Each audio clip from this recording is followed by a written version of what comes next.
काल रूपी सर्प कब अपना मुख बंद कर लेगा कोई पता नहीं है।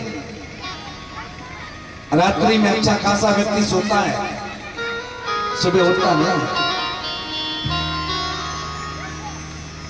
हम लोग सुबह चर्चा करते, रात्रि में खाना भी खाया, पानी भी पिया, सब कुछ, लेकिन सुबह सामने वाला उठा नहीं। महाराज मिनट में बहुत ज्यादा होते हैं, सेकंडों में काम हो जाता है। ये जो श्वासें चल रही हैं, न जाने कब ये श्वास बाहर की बाहर रह जाए और अंदर के अंदर रह जाए, कोई नहीं जानता। इसलिए जीवन में अब एक बात को याद रखो कि श्वास श्वास पे कृष्ण भजो, श्वास व्यथा मत खोए, ना जाने यह श्वास को आवन हो या न हो, ना जाने यह श्वास को आवन हो या न हो। और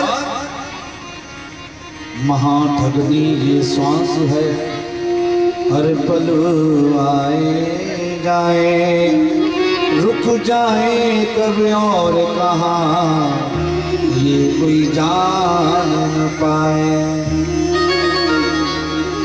महाठगनी ये श्वास है महाराज, कभी ठग कर के चली जाएगी कोई पता नहीं है। श्वासों का क्या भरोसा, रुक जाए कब कहाँ पर, श्वासों का कोई भरोसा ही नहीं है, कब रुक जाएंगे कहाँ रुक जाएंगे कोई नहीं जानता। इसलिए जितना हो सके अच्छाई करके चलो, जितना हो सके अपने मार्ग को संभालो, जितना हो सके अपना कल्याण करो। इसलिए जीवन में सबसे ज्यादा श्रेष्ठ यदि कोई है तो हमारे जीवन का वो पल जो प्रभु के चरणों का पल है। कल से तो कथा में और ज्यादा आनंद आएगा, अब तो दिन पर दिन कथा का आनंद भी बढ़ता जाएगा। क्यों? कल बड़ा ही सुंदर यहाँ पर भगवान शिव का तांडव नृत्य झांकी के माध्यम से विशाल कलाकारों के द्वारा और नित्य प्रति नाना प्रकार की झांकियों के दर्शन, ठाकुर जी के दर्शन सभी के होते रहेंगे। लेकिन आप लोग सभी मिलकर बस प्रभु के चरणों में मन लगाकर और मन को एकाग्र करके प्रभु से प्रार्थना करें, गोविंद मेरा मन कहीं आपसे दूर न जाता है। और महाराज ऐसे मन लगाने वाले प्रभु का हर समय भजन करने वाले देवऋषि नारद एक बार महाराज भ्रमण करते हुए पृथ्वी मंडल पे आए। पृथ्वी मंडल पे आकर के नाना प्रकार से भ्रमण किया, हर जगह शांति अशांति, बड़ा मन दुखी हुआ। भ्रमण करते करते पहुंचे जाकर के वृंदावन, और वृंदावन में जाने के बाद में जानते वक्त क्या हुआ? आज देवर्षि नारद ने यमुना के किनारे देखा एक स्त्री बैठी है, एक माता जी बैठी है, और उन माता जी की गोद में दो पुरुष लेटे हुए हैं, एक का नाम ज्ञान है और एक का नाम वैराग्य है। लेकिन भक्ति, उन देवी जी का नाम जानते हो क्या है? भक्ति है। इनके दो पुत्र मैंने आपको बताया, ज्ञान और वैराग्य। लेकिन आश्चर्य इस बात का है कि भक्ति तो जवान है, लेकिन पुत्र दोनों ही वृद्ध हो गए, बूढ़े हो गए। भैया मां जवान हो और पुत्र वृद्ध हो जाए तो उस मां के लिए कितना दुख होगा। भक्ति बैठ के रो रही है, आसपास में माताएं बैठी हैं, पंखा कर रही है, पंखा डुला रहे हैं। किस लिए? भक्ति पर कष्ट आया है। कष्ट क्या है? कष्ट ये है कि मां जवान होते हुए पुत्र वृद्ध हो गए।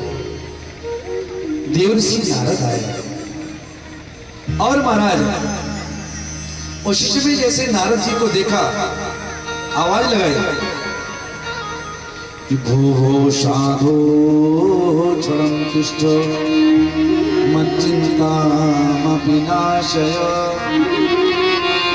दर्शनं तव लोकस्य सर्वथा भयं परम्। हे साधु बाबा, इधर आइए। देवर्षि नारद ने कहा महाराज हमको संत महात्मा आदि बाबा जी आए और बाबा जी का देवियों के पास में क्या कहा? मैं तो जा रहा हूं, लेकिन भक्ति को पता था कि जीवन में नारद मिल जाए तो महाराज कष्ट छूट जाता है, भगवान का दर्शन हो जाता है, समस्या का समाधान हो जाता है। नारद जी को जैसे महाराज दर्शन दिया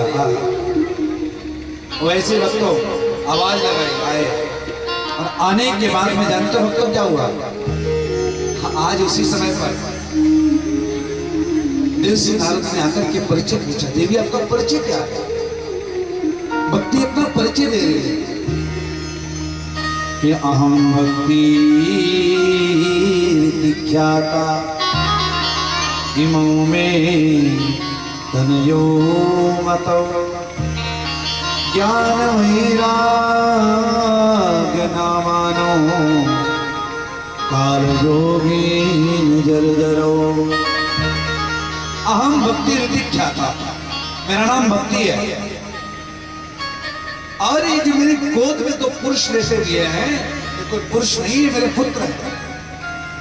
एक का नाम ज्ञान है और एक का नाम वैराग्य है। इनकी कष्ट की निवृत्ति के लिए आज उसी समय पर देवर्षि नारद ने बड़ा प्रयास किया। क्यों? काल योगेन जर्जरो, कलयुग के प्रभाव से। अच्छा, कलयुग में ज्ञान और वैराग्य दोनों ही बूढ़े हो गए। ज्ञान की चर्चा करोगे कोई सुनेगा नहीं, आप वैराग्य की बात करोगे तो कोई देखेगा भी नहीं। आप झूठ बुलवा लीजिए, देखिए कितना अच्छा लगता है। क्यों जी? बोलो राधे राधे। और थोड़ा जोर से, और थोड़ा जोर से।